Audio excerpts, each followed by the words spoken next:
Hey, what's up, everybody? This is Gary with the Get Some podcast. And my guest this week is...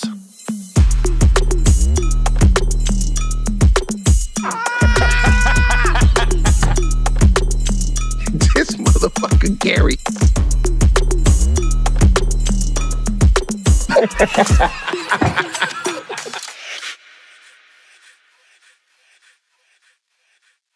Hey, this show is sponsored by BetterHelp. We all carry around different stressors, some big, some small, and when we keep them bottled up, it can start to affect us negatively. So, listen, therapy is a safe space to get things off your chest. Trust me, I know. And to figure out how to work through whatever's weighing you down. So, as a guy that's been in therapy, as a guy that can actually tell you it's helped me tremendously navigating just through my day-to-day life. There's no better place to get things off your chest than BetterHelp. Visit BetterHelp.com/Owen today. Get 10% off your first month. That's BetterHelp, HELP.com/Owen, OWEN. Hey, what's up, everybody? This is Gary Owen with the Get Some podcast. We'll start off with my schedule. This weekend, I'm in Addison, Texas, at the Improv. I got 9 shows as we record. Six sold out, so we added 3. So now just go to GaryOwen.live. That's my website. My tour schedule's on there. So there's 3 shows left for sale this weekend at Addison Improv. Then next week, May 29th, I'm in Omaha, Nebraska at the Funny Bone. May 30th, I'm in Des Moines, Iowa at the Funny Bone. And then the 31st through the 2nd, May 31st through June 2nd, I'm in Kansas City, Missouri at the Funny Bone. Used to be the Improv, same club. And then we'll go through June 7th through the 9th, I'm in Birmingham, Alabama at the Stardome. Father's Day weekend, June 14th through the 16th, I'm in Chicago at the Improv in Schaumburg. And then June 21st to the 23rd, I'm in Oklahoma City at Bricktown Comedy Club. And then we'll close June out in Miami, 28th through the 30th at the Dania Improv. And don't forget, July 27th, I'm in Las Vegas, the Pearl Theater inside the Palms Hotel. July 28th, I'm at the Keswick Theater in Philadelphia, Pennsylvania. And I know I have another theater, Buffalo. I'm in Buffalo, New York, at July 12th and 13th at a casino. Let me look it up real quick. Oh, July 5th through the 7th, I'm in Austin, Texas, at Cap City. So let me get Buffalo right. Buffalo. It is. Where am I at here? Buffalo. Where you at? Casino. Oh God, they got the worst ticket link on here. I'm gonna go to Ticketmaster. I should know my dates. I apologize for this. I am at Buffalo. It is the Seneca Niagara Resort and Casino Bears Den, July 12th and 13th. So it's Niagara Falls, but it's Buffalo, basically. So, yeah, that's my schedule for the next couple months. Speaking of Buffalo, one of my favorite football players right now, he's never played a game, is that Keon Coleman, the Bears' second-round draft pick, wide receiver from Florida State. That guy is must-see TV. And then I just saw this cool story of a little – let me make sure I got the story. A little girl, was it a girl or boy? I think it might have been a boy. Is it a girl or boy? It just says Logan. It doesn't say. Anyways, a 10-year-old kid named Logan Bittner made these bracelets and sent them to Keon Coleman, said Buffalo Bills on them.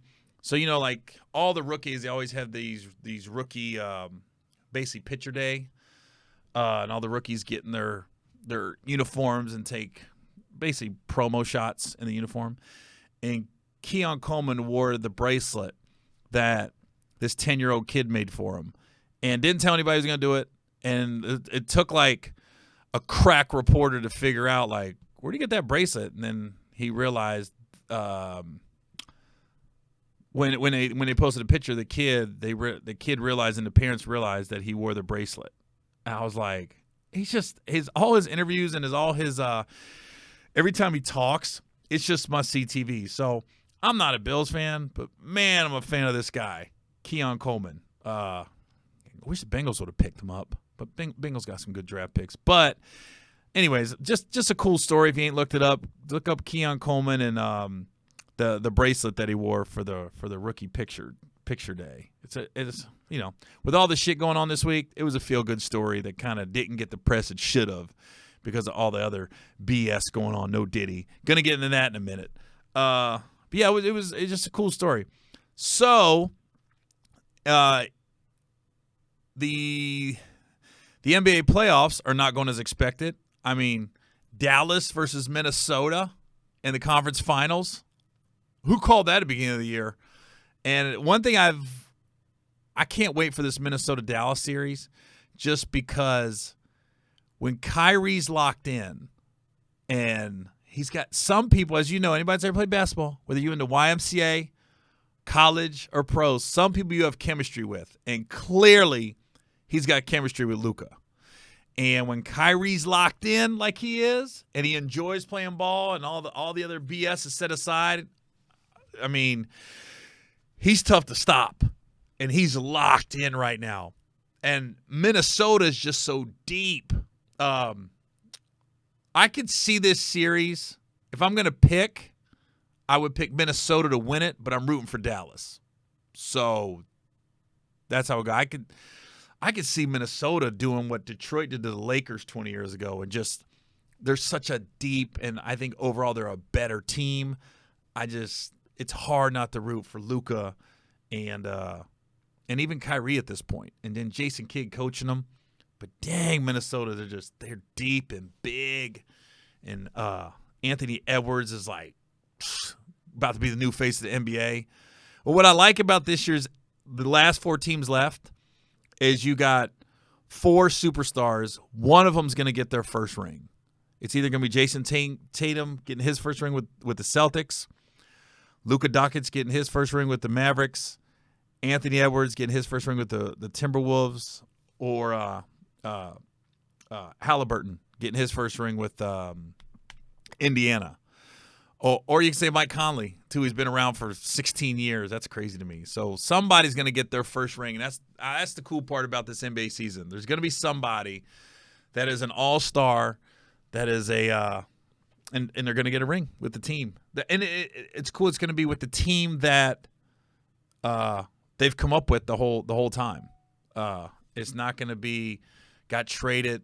They built a super team. It's going to be Anthony Edwards got drafted by the Minnesota Timberwolves. Luka got drafted by the Dallas Mavericks. Jason Tatum got drafted by the Celtics. Halliburton got drafted by the Pacers. So it's like somebody just built a team around them is going to take their team to the title. So that's the cool part about this season. So, yeah, it's going to be fun. It's going to be fun. I can't wait for these NBA playoffs to get going even more than what it's already been. So, anyways, before I get into Diddy, I will say I said on Shannon Sharp's podcast, and I've said on my podcast numerous times, when I talked about Amanda Seales and Monique on Shannon Sharp's podcast a few weeks ago, and I've been vocal about this in the past, I think the problem with both these ladies are sometimes they take things too serious. And as comedians, we got to learn to make fun of ourselves. And if we do an interview or if we get emotional or we do something, it's okay to talk shit about us. It's okay to make fun of us. That's what we're in the business of doing. And if you go to Netflix, Kevin Hart got there's a show. It's the Mark Twain Award he got. It's a big deal. It's in D.C. But Chappelle came in for it. J.B. Smoove, Chris Rock, all these. Chelsea Handler came in to honor Kevin and speak on his behalf. And it's basically just it's a feel-good show. And Chelsea Handler told a funny story of how when COVID happened and the whole country was shut down, Kev was in Canada shooting a movie, and Chelsea called him and was like, yo, how can I get to Canada? Please, I got to get out of the States. And Kid goes, I got you. I'll get you a small part in this movie. I got you. And Chelsea goes, one thing I learned about Kevin Hart, when he says I got you, it means I don't got you. And you won't hear from him again. And I told a similar story where I met Kev up at his studios, Heartbeat Studios, and he said the same thing to me. He was, I'm going to do this TV show with you. We're going to get this going. And then I never heard from him again about it. But Jamie Foxx said it. He goes, his biggest regret in this business is he can't do everything he wants to do. There's so many projects he wants to do. There's only 24 hours in a day. And someone at Kevin's level, he's just going to get so busy. He can't do all the projects he wants to do. So I think in the moment when Kev says those things, he means it.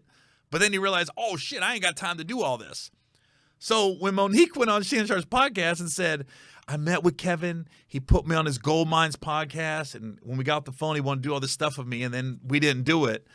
And instead of just chalking it up to that's just part of the game, Monique kind of trashed him a little bit. And then Chelsea does this and basically told a similar story that Kev said, I got you, and then nothing happened. And then Monique went and posted on her Instagram and stuff like, see, we got the same story. You guys all said I was lying. I don't think anybody said you were lying. I think people just was like, dang, another person that you're going after. And then I will say to Monique's credit, though, when she realized what the context of the whole bit was, I think she only saw a portion of it. She said, I guess the joke's on me.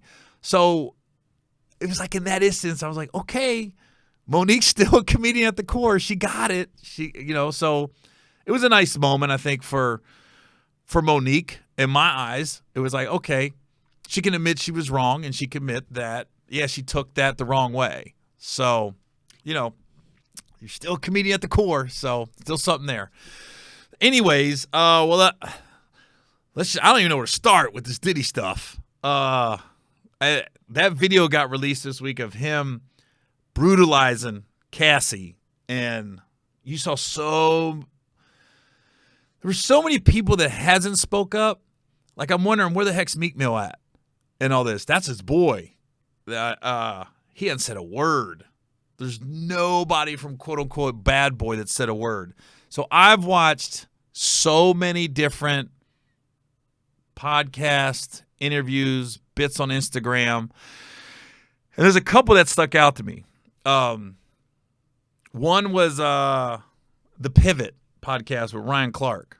Ryan Clark, just like at the core, he was the first person I ever seen just not try to toe the line, so to speak. He just went, let's just call it what it is. Diddy's a bitch. He's a bitch for what he did. And I was like, dang. So he just went all the way in. And then Fred Taylor co-signed on it. And he just said, Ryan Clark made a lot of sense. He goes, I don't care if I'm fighting a dude. When the dude's down, I'm not kicking him while he's down. And I rewatched that video, and I was like, man, that was clearly somebody running for her life. I can't imagine the mental anguish Cassie's gone through because she got involved at a young age with a mogul. It's got a lot of money, a lot of power, and you can get touched. You can get hurt. The rumor of her and Diddy taking a break and her starting to talk to Kid Cudi, and then Kid Cudi's car blows up, and Diddy said, I'll blow up your car. I'm like, and it happened? I'm like, the thing about Diddy is there's always been rumors about him, right? Whether his sexual orientation, the violence, him just being an asshole. There's always these different things that at some point you got to realize you don't hear these things about some people. You don't hear these things about Lenny Kravitz. You don't hear these things about Denzel Washington. Because I hate it when it be like, some people be like, they're just trying to keep a black man down. That's what they're doing. I go, no, that's not what this is. I will say the only person I've seen speak up for Diddy is Stevie J, of all people. And then I realized, Stevie J was staying at Diddy's house when it got raided. So Stevie J is, of course, he's going to stand up for Diddy because that's his boy, and he's providing him and helping a lifestyle that he likes to live. So, and especially when you got nobody messing with you, Diddy's probably just hanging on to Stevie J as long as he can, just because that's the one guy that really hasn't turned his back on him. And I have to say, I co-sign with Ryan Clark on this. Like it's one thing to hit a woman. It's another thing to hit a woman when you're 46 years old, and that's how old Diddy was when this happened. This isn't like some 18, 19-year-old hothead that just isn't thinking clearly, because I think most men, we do a lot of shit before the age of like 24, 25. And we're like, what was we doing? And I'm not saying hit women. I'm just saying our thinking is just fucked up. Men got to get the women figured out earlier. Man, we're just so immature, and the life decisions we make, you're like, what was that all about? This is a grown adult chasing a woman down a hallway who's clearly trying to sneak away from you. And then I didn't realize till I really rewatched it, like kicking her when she's down and then dragging her back in the room. And then they got videos of her throwing stuff at her. I'm going, this was in a hallway. This is a public space. Can you imagine what he's doing behind closed doors? I can't even. There's always been drama around Diddy. There's rumors that he had something to do with Kim Porter's death, Biggie's death, Tupac's death. His name's always coming up. There's all these rumors of him in these homosexual activities, or the cameras in the house, and why are the feds raiding both his houses? And then my thing was with his apology. I was like, it was so insincere. And I heard people say he should have said Cassie's name, but I was going, well, then we come to find out there's an NDA. He can't legally say her name. She can't say his. So I wasn't really tripping off that. I was more like, when you bring up God, like Diddy did, I've asked God for his mercy, I'm going, oh, yeah, you're guilty. Because when people do that, it's almost like when people get the tattoos, only God can judge me. When I see those tattoos, I'm like, what have you done in your life? You are trying to convince yourself that you're not a bad person. But, the Ryan Clark one, I was like, man, he just went in. So I got that. There was another one, Kenny Burns. If you haven't seen the Kenny Burns one, Kenny Burns is a let me see if I can find it. I want to give Kenny Burns the right title, because I got in trouble a while ago when my boy Fred Witt, I said he's Terrence J's assistant. Boy, Fred called me. He goes, I ain't no assistant, bro. I'm a lot more than that. And I was like, you're right. I was wrong. My fault, Fred. Let me see.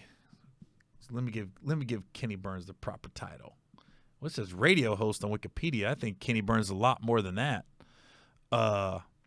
Kenny Burns is just that guy. Real cool dude. Every time I see him, it's all positive. I always run into him at the random spots.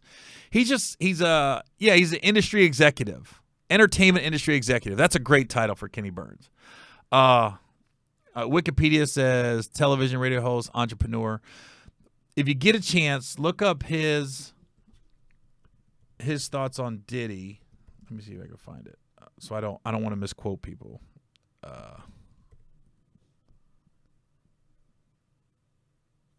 He said, is this it?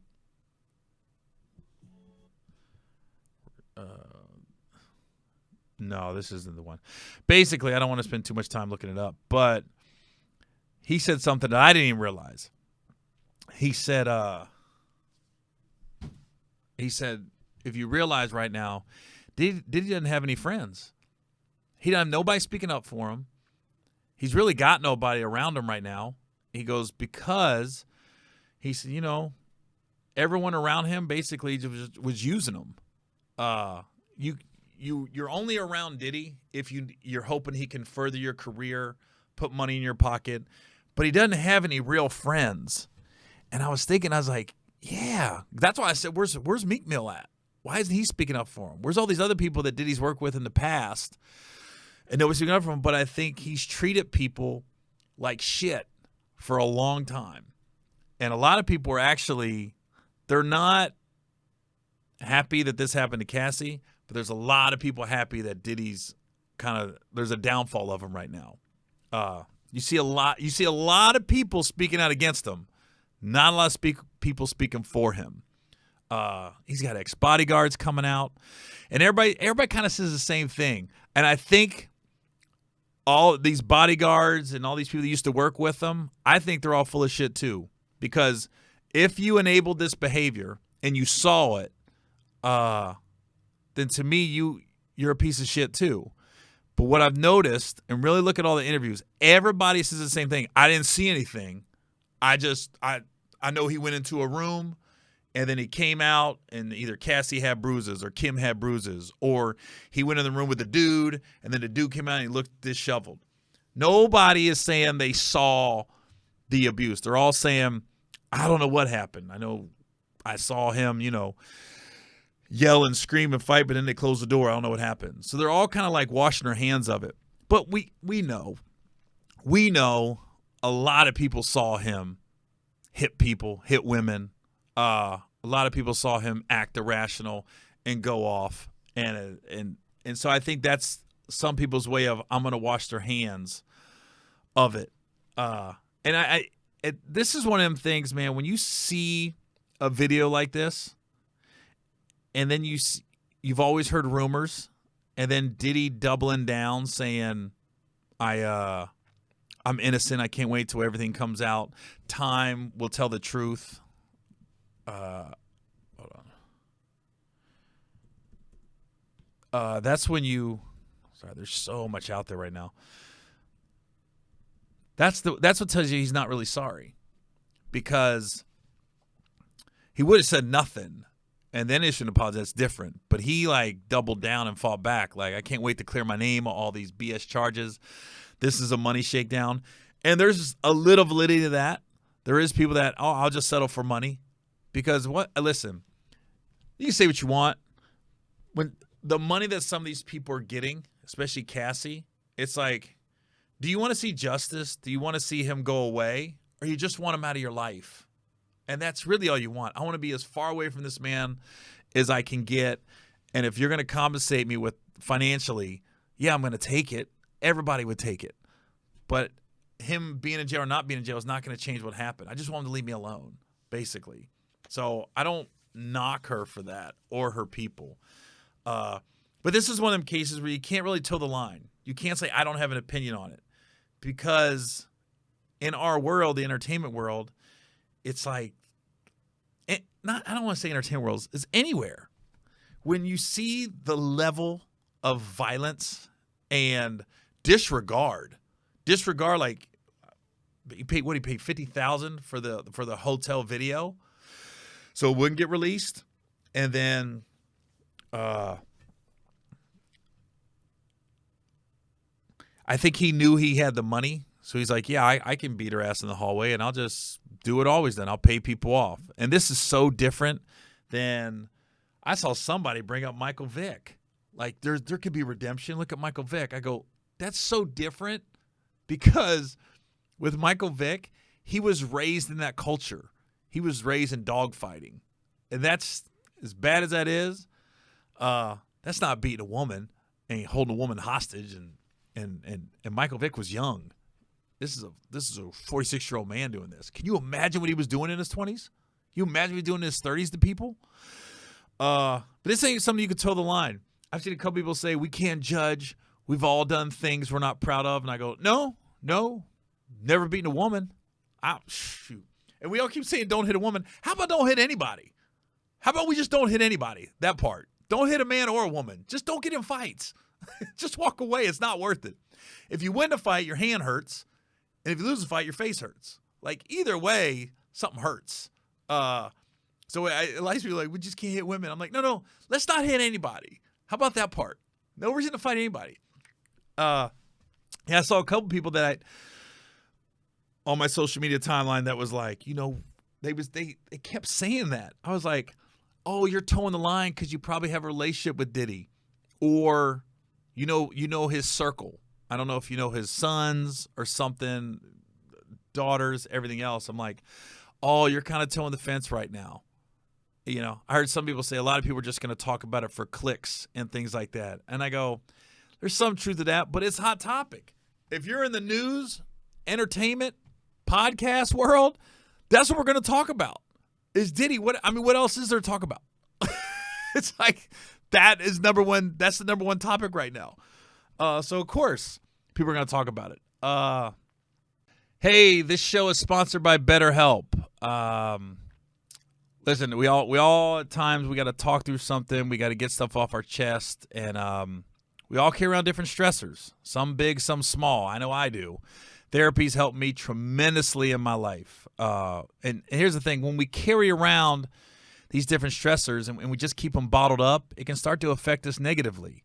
So therapy is a safe space to get things off your chest, figure out how to work through whatever's weighing you down, and just through my own personal experience. Sometimes I feel like I didn't know how I was going to get through the next day. I'm reading stuff about me on the internet as I went through my divorce, and if I didn't have somebody to talk to, specifically a therapist, I would have thought the entire world was against me. So sometimes you just need a therapist to be like, hey, slow down. Let's really think about this logically, and let's make some of these big problems and really compartmentalize them and get through each one individually. Whether you've been in therapy personally or you just want to talk to somebody about how you need help, or you want to talk to somebody how therapy has helped you. Therapy, it's very helpful for learning positive coping skills and how to set boundaries. It empowers you to be the best version of yourself. And it isn't just for those that experience major trauma. It can be just some people, small problems can seem bigger than they are. And therapy helps them realize, hey, this isn't that big of a deal. We've all thought an avalanche was coming when really it was just a snowball. So if you're thinking about starting therapy, please give BetterHelp a try. It's entirely online. It's designed to be convenient, flexible, and suited to your schedule. Just fill out a brief questionnaire to get matched with a licensed therapist, and you can switch therapists at any time. No additional charge. So listen, get it off your chest with BetterHelp. Visit BetterHelp.com/Owen today. Get 10% off your first month. That's BetterHelp, HELP/Owen, OWEN. It's so odd. Like, he got honored at the BET Awards a few years ago, and then he literally thanked Cassie. And I was like, yo, that's some sick shit right there. That you threw that in her face. I can't imagine the PTSD that this woman's been through, and to watch the BET, and I'm sure she was watching it. It's hard when your abuser's out there, and you're probably watching his every move, thinking, "Oh, is he still trying to get back to me? Not in a relationship, but just get to me and somehow." I mean, god dang, did he blow up Kid Cudi's car? Said he was going to do it, and his car blew up. Do the math. But the fact that that was almost like a underhanded, I don't know, like a knife in the back. Like, yeah, I want to thank Cassie. I was like, can you imagine how her stomach must have dropped watching that BET Awards? That's some sick shit. That's somebody that feels like he can't be touched. I wouldn't be surprised if Diddy never comes back to the United States. I don't know where that apology was. I'm sure it's on an island somewhere or where he's headed, but I would be the only reason he's come back to the United States is if somehow they expedite him to go to trial and all this other stuff. And I'm just, It's interesting, like, I don't think it's any more like, prevalent in the entertainment business, but you got someone like Cosby. Everybody was shocked at the stuff he did. And now Diddy, everybody's shocked at the stuff he did. I mean, O.J. Simpson just passed away. Everybody was shocked that he could murder somebody. I think in the entertainment business, you got to realize people are, and I don't think it's any different than any other job. I'm sure there's people at Ford, there's people at General Electric, at Google, at Apple. They're gonna have employees that are just you don't know what they're really like behind closed doors, and like it's just that in the entertainment business, whether you're acting, rapping, whatever, we're kind of playing a character. We play a character of ourselves on stage. We play a character of ourselves, whether you're a comedian, you're you, but you're also that's not who we are off stage. We don't project our voice like that and everything. So, you feel like you know somebody, but man, some dark shit out there. And I saw people too saying like, he didn't apologize to his daughters. I'm more like, and a lot of guys are like, I got daughters. I can't imagine. That's all they kept saying was visualizing their daughters getting beat like that. And I'm going, you don't really have to have a daughter. If you know a woman, most of us know our moms. Most of us have aunts, daughters. It doesn't matter. There's women in your life. You're just like, I can't even imagine doing violence like that to somebody. And to feel like I can get away with it. That's the crazy part. The arrogance that I could the arrogance, that's what got me, was the arrogance in all of it. I can't wait to clear my name. These are just lies. It's a money grab. Even as attorneys, I'm like, it tells you what a dirty business attorneys are. There's nothing you can say to defend him after that video came out. Nothing. And I don't know who was his PR team. He should have just typed something. He shouldn't have been on a video like that. And the thing was, when he said he went into therapy and rehab, did you go into therapy or are you going to rehab? You're going to both. And when did you go into therapy? Because I'm going, well, it didn't work because you doubled down. You said none of this happened. If you were in therapy, you own your bullshit. You own your transgressions. So he didn't own any of it till the video came out. So when did you go to therapy? And you said it's almost like, if you really look at his apology, it's almost like he was talking about somebody else. He said, at that time I was in a dark place. I was in a bad spot. And he goes, as men, sometimes that's where we are at that time of our life. And I went to therapy. I asked for God for his mercy and stuff. And I'm going, when did all this happen? It must have just happened, because you've already put a statement out there that you're innocent. So I think when you run to therapy and you run to God, those are two telltale signs that you haven't fixed anything at all. You bring that stuff up years later when you've shown by your actions that you've changed. That's when you say, what has helped you? Oh, therapy helped me. Oh, I found God. At that point, yeah, so you got to do some George Foreman shit, where George Foreman was just a violent, wild, mean individual. And then he laid low and disappeared and came back. And then through his actions, I really believe George Foreman found Jesus. I really believed he changed his life. He didn't say it like the day after his last fight and like, oh yeah, I found Jesus. It was years of just rewiring himself. And I don't know if it's almost like you've heard so much stuff about Diddy. You almost feel like, and I know this is a weird comparison, you almost feel like a pedophile. I always felt like pedophiles, you can't change that behavior. If you're a pedophile and you like little kids, just they got to put them in their own little jail in their own little city and stay away from people, because you're not going to change that behavior when you get out. And I feel like all the stuff we've heard about Diddy over the years, I feel like that behavior cannot change at this point. He's had so much money for so long and so much power for so long. I go, that's all he knows. And he's gotten away with it, and he's been enabled. And he's had people around him that enabled him. And man, the sad part is, and I never realized it, was he ain't got no friends. he ain't got no real friends other than Stevie J, who still is friends with him because he needs something from him.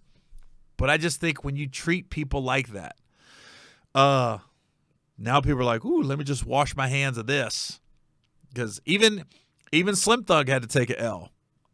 Slim Thug said, what it takes so long for Cassie to come out and all this, and he brought up the black man. They're trying to keep the black man down, and then he saw the video. He goes, yeah, I fucked that up. So, I mean, he had to come back and say, my bad. I tell you what, though, who's having a field day with this is 50 Cent. I'm Team 50 all day, every day. Why is it every time 50 comes after somebody, this shit is true? It's almost like he's the real Cleo. Call me now. 50 knows shit that we don't know, and that shit comes to fruition every time. I'm like, all the people he's gone after, it's funny, he's not trolling to troll.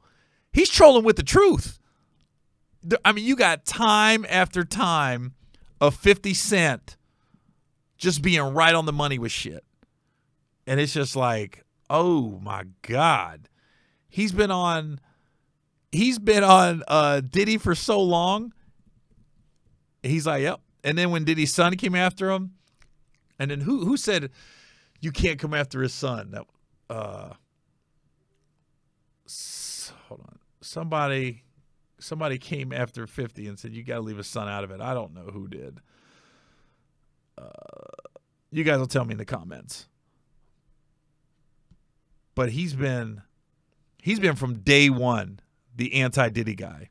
He's called him out on the homosexual acts. He's called him out on the violence. He's called him out on just being a bad person. And he is having a field day with this. This is really bothering me. But yeah, 50 would be the last person I'd want to be on his bad side, because he'd probably find something out on me that I didn't know. I was like, oh, how'd you find that out? He's on it. And let me tell you something. Being someone that's been at, not to a Diddy party, been at parties where Diddy was at, been in his presence. He was always cool with me. It's always been high, cordial. You know, not anymore. I don't want to ever see that dude after that video came out. But even being around 50, now 50's actually come to my shows, supported my career a couple times. But when you're around Diddy, it's like you got a bunch of people doing this and just laughing at all his jokes, even if they're not funny. You know, if he said, "Look, the sky's green," he'd be like, "It is kind of green." It almost feels like people are just kind of there, like, please give me some money. Please put me on a record. Please do this. And it just felt like that. When you're a 50, he don't roll super deep. He's got a couple guys with him that you don't want to cross. You don't even know they're in the room. And, like, everybody seems like they're just chilling, and you can disagree with them on sports. You can disagree with them on politics. You can disagree with them on money issues, family stuff. And he'll just break it down to you, and then he'll listen to you, and then you feel like you're just talking to a guy at a cigar lounge or something. It doesn't feel like you're talking to a mogul, and you don't feel restricted in what you can say around him. You feel like you can say whatever you want around 50 Cent, and he could be like, I don't agree with that, or, yeah, I can see your point in there. Diddy never feels like that. Diddy feels like, I'm just going to fall back and just laugh. And just, that's what it feels like. And this is just me being in the room with these guys and watching how they move and seeing how people react to them. Granted, I don't know either of them that well, but I've actually been in a room and had one-on-one conversation with 50 Cent. Not Diddy, but it always just feels like it's whatever. Never felt that way around Diddy. So yeah, I would say anybody tread lightly if you want to go head-to-head with Diddy. Not Diddy, but 50 Cent. If you want to go head-to-head with somebody, tread lightly if you're trying to go against 50 Cent. Because he's going to find something. I don't know where his Geraldo Rivera ass is getting some of this information. But they say Diddy's not going to go away because he's a DEA, CIA informant, all this other stuff. I don't know if he's an informant, but 50 clearly knows somebody in the CIA, TMZ, BET, People, White House. He's got. I don't know where he's getting his information, but when the shit hits the fan, 9 times out of 10, 50 Cent is right every time. I'm like, just sitting there going, when he posts something, I believe it. I'll put it like that. Like when Diddy said he's innocent, I didn't believe it. I was like, I don't know. He's doubling down too hard. When 50 says something, I'm like, I believe that dude. So to anybody out there, tread lightly going against 50 Cent. Because he just keeps climbing. His life, and 50, think about 50 Cent, his life just keeps getting better and better. He's opening up this whole new studio in Shreveport. He's taking over Houston. Yeah, he's just. I mean, I'm looking at this site. The timeline of 50 and Diddy going at it goes back to 2006. 50 Cent's repeatedly claimed that Diddy's fruity through the years. Some of the stuff he's seen on the Breakfast Club and talking about Diddy trying to take him shopping. Look, in September. Oh, I guess I'm not gonna get into that, but yeah, just don't cross 50 Cent. Do me a favor. And then, okay, another thing I saw was, if you didn't see the Camron interview on CNN, please go watch it. If just for entertainment value. But Jamil Hill, so Camron went on and they was asking him a question about Diddy, and he just went left. He didn't want to answer anything. And then he said, I'm about to take this horse drink. He goes, because I'm about to clap some cheeks after this interview. Hold on. I want to get what Jamil Hill said. And I was like, yep, that's exactly what happened. Where's your at? So after Camron just went left, and then Camron came back and was like, they called me with some bullshit. Do this interview. You're gonna ask me some bullshit questions. I'm gonna give you some bullshit answers. Well, Jamil Hill said it's CNN.